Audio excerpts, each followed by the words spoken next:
આથી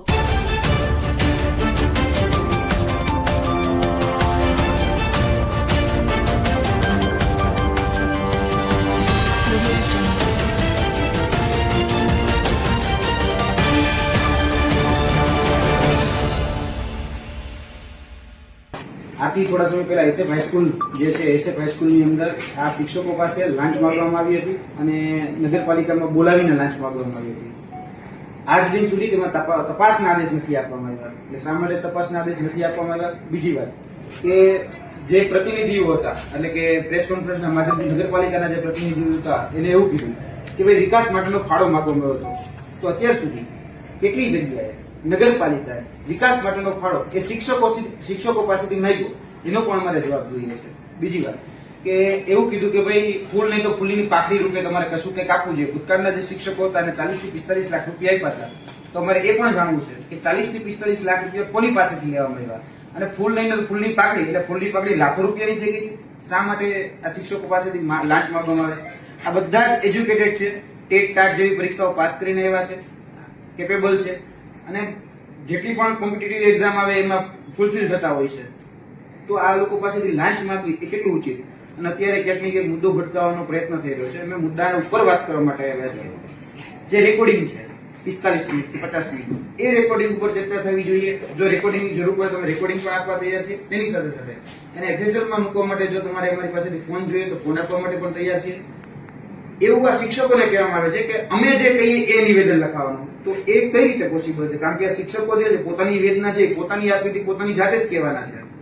તો એને પ્રેશરાઇઝ કરવામાં આવે છે કે ભાઈ તમે અમે કઈ એ પ્રકારે નિવેદન લખાવો. તો આ કેટલું યોગ્ય? એઝ એ કલેક્ટર તરીકે તમારે આ જિલ્લાની જે જવાબદારી છે તો તેમાં જિલ્લાની નીચે જે જિલ્લા શિક્ષણ અધિકારી છે એ જિલ્લા શિક્ષણ અધિકારીએ શું પગલા લીધા એ પણ બેન તમે તપાસો. કારણ કે હજી સુધી આ શિક્ષકો છે કેટલા નિવેદન લેવામાં આવ્યા તમારા શિક્ષકો પાસેથી? ટોટલ 4 કે 5 નિવેદન લેવામાં આવ્યા છે. ટોટલ 8 શિક્ષકો છે. હજી સુધી બધાના નિવેદન લેવામાં 9 શિક્ષકો. બીજી વાત કે અમને એવું કહેવામાં આવ્યું છે, સાંભળ્યું છે, સાચું ખોટું નથી ખબર, તપાસ કમિટીની કોઈ રચના કરવામાં આવી છે ખરી? તમે તમારા આવેદન આપી દો, તપાસ કરીને તમને જણાવી દઈએ શું થયું છે. એ સરકારી જવાબ છે. અમે ખરેખર તમે તમારા નિવેદન આપી દો, તમારા જે રજૂઆત છે આપી દો, અમે જોઈ લઈએ શું કરી શકાય અને જે તપાસ કરવાની હોય આ તપાસ પણ કરાવી લઈએ છું. તપાસના નામે છેલ્લા 10 દિવસથી તરકટ ચાલે છે, નાટક ચાલે છે. તપાસના નામે કશું થતું નથી બેન. તપાસ કરાવી લઈએ. તપાસના નામે નાટક થઈ છે, તપાસના નામે તરકટ થઈ છે. તપાસ થતી નથી ત્યાં માટે અમે કહીએ છીએ કે તપાસ કરવા માટે તમે એફઆઈઆર નોંધો. તમારા નિવેદન આપો, અમે તપાસ કરાવીને જે પગલાં લેવામાં જિલ્લા શિક્ષણ અધિકારી આપના નીચે આવે છે. આ પગલાં લેવી લઈએ. જિલ્લા શિક્ષણ અધિકારી આપના નીચે આવે છે તો જિલ્લા શિક્ષણ અધિકારી તો ફરિયાદ દાખલ કરે, એફઆઈઆર દાખલ કરે.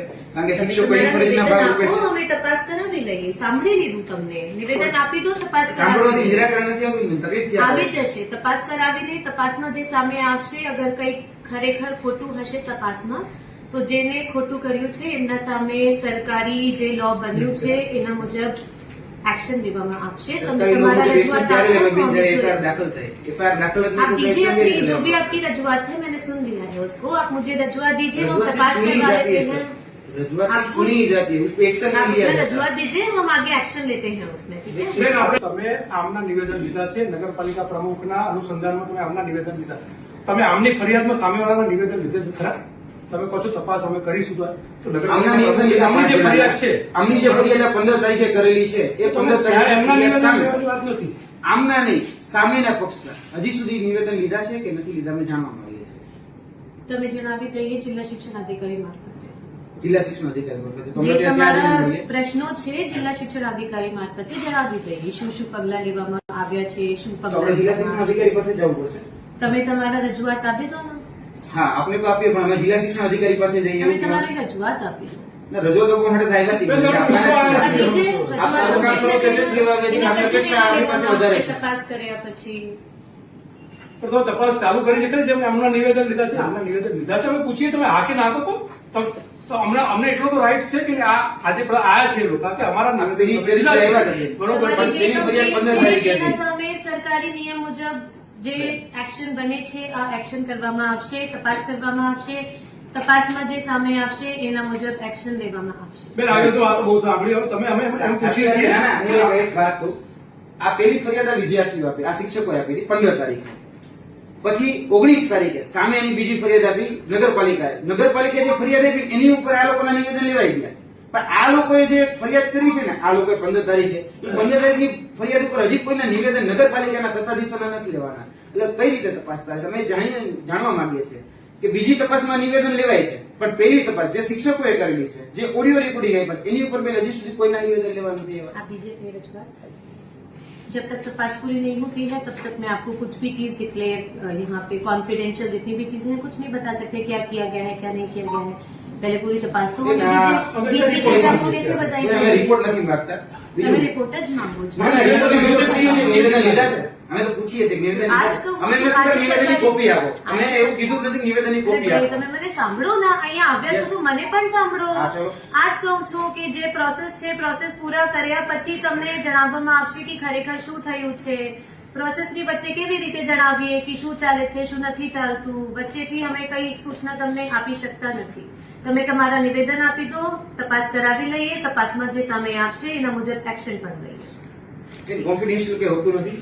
આ જાહેર તમે હિતનો મુદ્દો તમારી છે. નિવેદન જે છે જે લઈને તમે આવ્યા છો આ આપો અને અમે જોઈ લઈએ। બીજું કશું કઈ? અમે આપશું તો અમે એવું કહીએ છીએ તમને કે બેન અમે કદાચ 15 દિવસ પછી પાછા આવીએ તો તપાસ પછી કરી ગયેલી હોવી જોઈએ. મારા ઓફિસ ખુલ્લું છે તમારે જ્યારે આવવાનું હોય તમે આવો તમે આજે સાંજે પણ આવી શકો। ઓકે. તો આ નિવેદન આ છોકરાઓના લેવાઈ જાય સામેવાળા પક્ષના નિવેદન લેવાઈ જાય એવી અમે અપેક્ષા રાખીએ કારણ કે નગરપાલિકાના પ્રમુખ ઉપપ્રમુખ બધાના નામ છે આ વિદ્યાર્થી શિક્ષકોએ ફરિયાદ આપી છે તેની ઉપર પણ સામેના પક્ષે નિવેદન લેવા જોઈએ અને તમારા માધ્યમથી જિલ્લા શિક્ષણ અધિકારીને કેમ એફઆઈઆર દાખલ કરે કારણ કે શિક્ષણનો મુદ્દો તમે કીધું જિલ્લા શિક્ષણ અધિકારીના હેઠળ આવે છે તો જિલ્લા શિક્ષણ અધિકારી તો કહી શકાય કે આગળ શું મોટો લઈને તરત જ એફઆઈઆર દાખલ કરી દેવી જોઈએ। હજી સુધી તમારા જિલ્લા શિક્ષણ અધિકારી એક્શન નથી લીધા તો તમારે ત્યાં પણ કેવું જોઈએ કે જિલ્લા શિક્ષણ અધિકારી તમે શું કરી રહ્યા છો કેમ એક્શન નથી લેતા। नहीं आपका